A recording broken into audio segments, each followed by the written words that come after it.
অজান্তেই মানুষ নিজের পরিচয় নিজেই দিয়ে ফেলে। এটাই হচ্ছে বাস্তব। মানুষ বুঝতে পারে না যে সে কিরকম মানুষকে বোঝাতে চায়, মানে চাওয়ার আগেই তার যে পরিচয়টা সে দেয় না, সেটাতেই প্রমাণ হয়ে যায় যে সে কি ধরনের মানুষ বা কোন লেভেলের মানুষ। তো চলো সব কিছুই তোমাদের সাথে শেয়ার করব। Welcome back to my channel. কেমন আছেন আপনারা সবাই? আশা করি সবাই ভালো আছেন, আমিও ভালোই আছি। হ্যাঁ, হেল্পিং হ্যান্ডের কথাই বলতে এলাম। মানে হেল্পিং হ্যান্ড নিজে ভেবেছিল যে আমি বিশাল কিছু করে ফেলবো। এই ওআইটিতে, মানে সোশ্যাল মিডিয়াতে মানুষ এত কিছু শেয়ার করতে শুরু করেছে। মানে ঘরের কথা, ঘরের সব কিছু বলতে বলতে কাজের কথা, সব কিছু, বাচ্চা কাচ্চা সব কিছু শেয়ার করছে। এখন শুধুমাত্র ভিউজ, যেমন দেখছেন মন্দিরা ওদিকে শুরু করেছিল। মন্দিরার লাইভে দেখলাম অনেক অনেককে তোলা হলো, মানে পায়েলকে তোলা হলো, সঙ্গীতাকে তোলা হলো, দিয়ে তাদের অনেক কিছু কথাবার্তা, অনেক ভিউয়ার্স উঠলো। সেই কি বলবো, সেই লাইভগুলো সব ডিলিট করে দিল। মানে এখানে খেলাই খেলা, যত দেখতে পারো, যত মজা নিতে পারো। তার মধ্যে কিছু ভিউয়ার্স আছে যারা শুধু মানে কিছু বলে না, চুপচাপ দেখে। আবার কিছু কিছু ভিউয়ার্স আছে কিছু কিছু কমেন্ট করে নিজেকে বিশাল কিছু প্রমাণ করতে চায়। বাজে বলেও কিছু প্রমাণ মানে বোঝাতে চাইছে, আবার ভালো কিছুও বলছে। সব রকমই ভিউয়ার্স আছে। আমি সবাইকেই এক দলের মধ্যে ফেলতে চাই না। রকমারি মানুষ, যত রকমের মানুষ আছে তত রকমের মানসিকতাও আছে। কেউ সঠিকটা নিয়ে বলছে, কেউ আবার বাঁকাভাবে বলছে। মানে যে যার পরিচয়টা কিন্তু নিজেরাই দিয়ে ফেলছে। এটা তারা বুঝতেও পারছে না, ভিউয়ার্সরাও দিয়ে ফেলছে। আবার এদিকে আমাদের যে এই ভিডিও যারা করছে, কন্টেন্ট যারা দিচ্ছে, তারা ভাবছে আমরা বিরাট কিছু করে ফেলছি। তো কন্টেন্ট তো দিয়েছে, সেই কারণেই তো বলা হয়েছে। কন্ট্রোভার্সি ক্রিয়েটারদের এত বাজেভাবে মানে বলা হচ্ছে যে তাদের আর খেয়ে দেয়ে কাজ নাই, লোকের ভিডিও দেখছে আর আলোচনা করছে আর ভিউজ কামাচ্ছে। তারা কি ভিউজ কামাচ্ছে না? এরকম কমেন্ট বক্সেও আসছে। আর হেল্পিং হ্যান্ডের যে বড় মেয়ে, সে তো নিজেকে বিশাল কিছু ভেবে নিয়েছে, আর সে ভেবে নেওয়ার কারণে সে এখন হুমকি চুমকি করছিল। তো সত্যি কথা বলতে, আজকে তোমরা যদি ভিডিও না দিতে, আজকে তোমরা যদি ওইভাবে ভিডিওতে এসে না বলতে, তাহলে তো আমরা কেউ বুঝতেও পারতাম না, জানতেও পারতাম না, আর সেটা নিয়ে কোনো কথাও হতো না। এটা বাস্তব সত্যি কথা। যেমন কন্টেন্ট তোমরা ক্রিয়েট করবে, সেরকম কন্টেন্টের উপর ভিডিও হবে। যেমন কিছুদিন আগে প্রবাসে ঘরকন্যা তার শাশুড়ির মৃত্যুকে নিয়ে যা খুশি তাই ভিডিও করে, শ্মশান ঘাট থেকে চুল্লি থেকে আরম্ভ করে হবিষ্যি পর্যন্ত। হবিষ্যি এমনই একটা জিনিস, আমিও প্রথম দিকে ভালোভাবেই ভিডিও করছিলাম, তারপরে দেখলাম না জিনিসগুলো খুব একটা সুবিধার হচ্ছে না। তখন অবশ্যই নেগেটিভ ভিডিও করতে শুরু করি। হবিষ্যি আমরা জানি কেউ কথা বলে না। হবিষ্যি করার সময় কাউকে, বাইরের মানুষজনকে সেখানে থাকতে নেই। আর হবিষ্যিটা একটা গোপনীয়তা।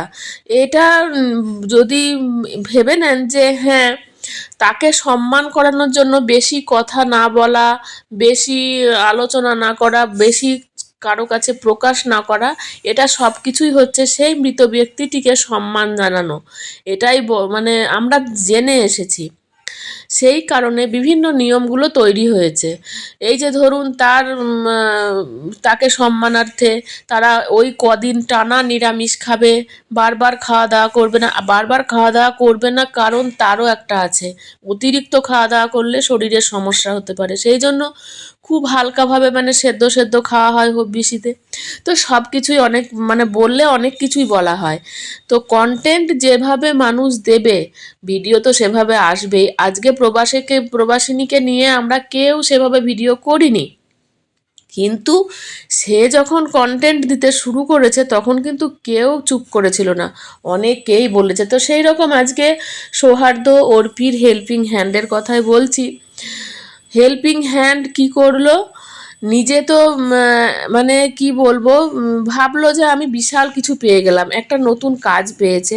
ঠিক আছে, কাজ মানুষ যদি কেউ করব বলে তার কাজের অভাব হয় না, এটা কিন্তু বাস্তব সত্যি কথা। কোনো মানুষ যদি কাজ করব বলে তাহলে কাজের কোনো অভাব হয় না, কিন্তু কাজ যদি কেউ না করতে চায় তারও কিছু করার নেই, তার মন মানসিকতা সেরকম, তারা বসে বসে লোকের নিন্দের চর্চা বা লোকের কি বলবো, লোকের পিছনে কাটি করা তারা করতেই থাকে। কিন্তু আজকে সে কাজ পেয়েছে, একটা কাজ করছিল, অর্পিদের বাড়িতেই কাজ করছিল, সেখানে যে বেতনটা পাচ্ছিল ওই বলেছিল আমি ফোন করি, আমার ভিডিও মানে হেল্পিং হ্যান্ডই বলেছিল আমি ফোন করি, আমি ভিডিও কল করি, এগুলো তাদের আপত্তি আছে। প্রথম কথা তো আমরা সত্যিই কেউ বুঝতে পারিনি, আমরা সবাই অর্পিকেই দোষ দিয়েছিলাম, হেল্পিং হ্যান্ডকে এতটুকু দোষ দিইনি। হেল্পিং হ্যান্ড কাজ করতে এসেছে, কাজের তাগিদে তাকে তো ভিডিও কল প্রয়োজন পড়লে তাকে ভিডিও কলও করতে হবে, প্রয়োজন পড়লে তাকে কলও করতে হবে, প্রয়োজন পড়লে তাকে ছুটিও নিতে হবে। এটা একদমই মেনে নেওয়ার ব্যাপার। যারা হেল্পিং হ্যান্ড রাখে তারা অবশ্যই করে জানে, কিন্তু যদি কোনো জিনিস এক্সট্রিম পয়েন্টে চলে যায়, মানে দিয়ে 5 দিন 10 দিন 15 দিন করতে করতে যদি মাসের পর মাস এরকম চলতে থাকে, তাহলে তো সেটা মেনে নেওয়া যায় না। তো যাই হোক, মনোমালিন্য তোমাদের মধ্যে হয়েছিল এটা, হ্যাঁ মনোমালিন্য হয়েছিল, আর সেই কারণে তোমাদের মধ্যে একটা সমস্যা তৈরি হয়েছিল, এবং এই সমস্যার কারণেই তুমি সেখান থেকে বেরিয়ে এসেছিলে, মানে হেল্পিং হ্যান্ডকে বলছি। পরবর্তী ক্ষেত্রে এখন সে একটা কাজ পেয়েছে, এবং সেই কাজের জন্য সুদূর তাকে মানে বাই প্লেনে করে কাজের জায়গায় যেতে হচ্ছে। আজকে বাড়ির পরিস্থিতি যেটা, আজকে বাড়ির পরিস্থিতি খুবই খারাপ, মানে একটা জায়গা থেকে যাই হোক মোটামুটি একটু স্থিত হয়েছে। তো বাড়িতে সমর্থ মেয়ে আছে, সেও একটা কিছু করে, মানে হেল্পিং হ্যান্ডের হাজব্যান্ড আছে, সেও কিছু একটা করে, বা মানে যা কিছু দেখে বোঝা যাচ্ছে ওদের মানে স্ট্যান্ডার্ডটা বেশ ভালো লেভেলের আর কি। কিন্তু এই বয়সে এসেও কি বিদেশে তাকে যেতে হতো এত টাকার জন্য? হ্যাঁ, শোনা যাচ্ছে তাদের নাকি লোন আছে, লোনটা শোধ হয়ে গেলে সে ওইভাবে আর কাজে যাবে না।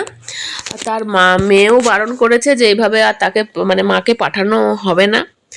তো ঠিক আছে, ভালো কথা, সব কিছুই বেশ ভালো লাগলো।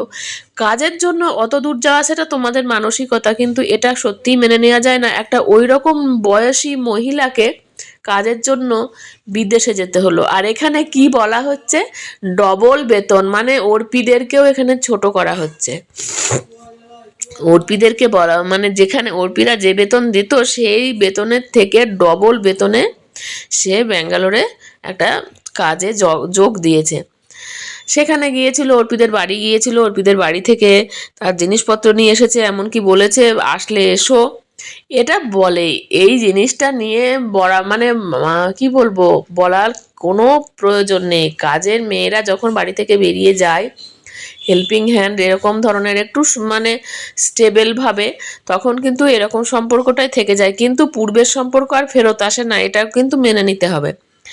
আর কন্ট্রোভার্সি ক্রিয়েটারদের নিয়ে যেভাবে কথা বলা হচ্ছে আজকে, ব্লগিং মানে কন্ট্রোভার্সি ক্রিয়েটাররা কন্ট্রোভার্সি করে, সেটাই তাদের ভিডিওর মাধ্যমে অন্য ভিডিও নিয়ে সেখানে ভুল ত্রুটি থাকলে সেটা তুলে ধরে, কিন্তু যারা ব্লগিং করে তারা কি করছে, যারা ব্লগিং করে তারা বসে বসে কিছুক্ষণ বকবক বকবক করে তাদের মন মানসিকতার পরিচয় দিয়ে হুমকি চুমকি দেখিয়ে, মানে কেউ যদি একটু ভিডিও করেছে তাকে নিয়ে আলোচনা করে ভিডিওটা শেষ করে, তাহলে সেটাকে কি ব্লগিং বলে?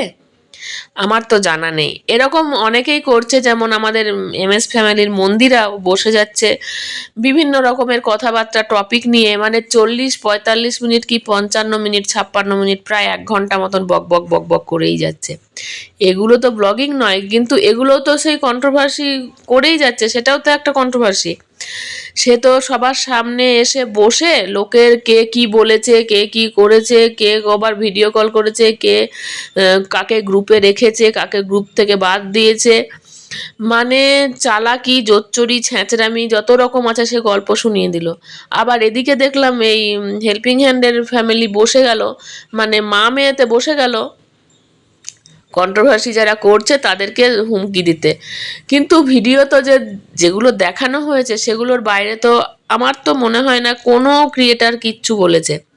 তোমরা ভিডিওতে তুলে ধরেছো, সেইটা নিয়ে আলোচনা সমালোচনা হয়েছে, এটা হবেই, এটার মুখে তুমি হাত দিতে পারবে না। আর তুমি ল পড়ছো, ল নিয়ে যে পড়াশুনো করছো, তুমি তো এখনো স্টুডেন্ট, তুমি ভয়টা কিসের জন্য, কাকে কি করছো? তুমি আগে নিজে ল ইয়ার হও, তারপরে তুমি যদি দেখো কেউ ভুল করছে, কেউ অন্যায় করছে, তাহলে সেক্ষেত্রে তুমি বলতে পারো। তোমাদের ফেস নিয়ে নাকি অনেকেই অনেক কিছু করছে, কিন্তু তোমরা যে তোমাদের ওই ফেসটা নিয়ে বসে বসে তোমরাও তো অর্পিদেরকে নিয়ে অনেক কিছু বলেছো, তোমরাও তো অর্পি সৌহার্দ্যদের নিয়ে অনেক কিছু আলোচনা করেছো। তারা তোমাকে কাজ থেকে ছাড়িয়ে দিয়েছে, তারা তোমাকে ভিডিও কল করতে দেয়নি, তারা তোমাকে কথা বলতে দেয়নি, তারা তোমাকে ঠিকঠাক ছুটি দেয়নি, এমন অনেক কিছু কথা উঠে এসেছে তোমাদের মুখ থেকে। তোমরাও তো একজনকে নিয়ে আলোচনা করেছো, আর সেই তোমাদের ফেস দেখে তো কেউ আলোচনা করতে বসেনি। তোমরা যেহেতু অর্পিদের সঙ্গে যুক্ত আছো, ওদের হেল্পিং হ্যান্ড হয়ে ছিলে, এখন এক্স হয়ে গেছো, তো সেইখান থেকে দাঁড়িয়ে কিন্তু তোমাদের এই কথাগুলো বলার কোনো মানে হয় না। মানুষের কথাবার্তার একটা হিসাব থাকে, আর কন্ট্রোভার্সি করলে কন্ট্রোভার্সি টপিক ছুড়ে দেওয়ার কারণও থাকে, যে এই টপিক নিয়ে যখনই আলোচনা করবে তখনই আমাদের চ্যানেলে ভিজিট করতে আসবে অনেক মানুষ, আর তখনই সেই ভিউজগুলো বাড়তে থাকবে। তো এই হচ্ছে ব্যাপার, যে যার পরিচয় সে দিয়েই ফেলে, অজান্তে দিয়ে ফেলে, আর বুঝতে পারে না যে আমি কি বললাম, কি এখানে আলোচনা করলাম, সেটা নিয়ে পেছনে আরও কি আলোচনা হতে পারে, এটা নিয়ে কত ধরনের আলোচনা হতে পারে সেটা তারা ভাবতেও পারে না। তারা নিজেদের ব্লগিংয়ে ভাবে আমরা ব্লগিং, আমাদের চ্যানেলটা ব্লগিং, কিন্তু বসে বসে যখন ওই ভাষণগুলো দেয় না, তখন তারা ভুলে যায় যে এটা ব্লগিং চ্যানেল। তো যাই হোক, ভালো থাকবেন সবাই। দেখা হচ্ছে নতুন কোনো ভিডিওতে, নতুন কিছু নিয়ে আপনাদের সামনে আবার হাজির হয়ে যাব। চলুন আজকের মতন আসি, টাটা সবাইকে।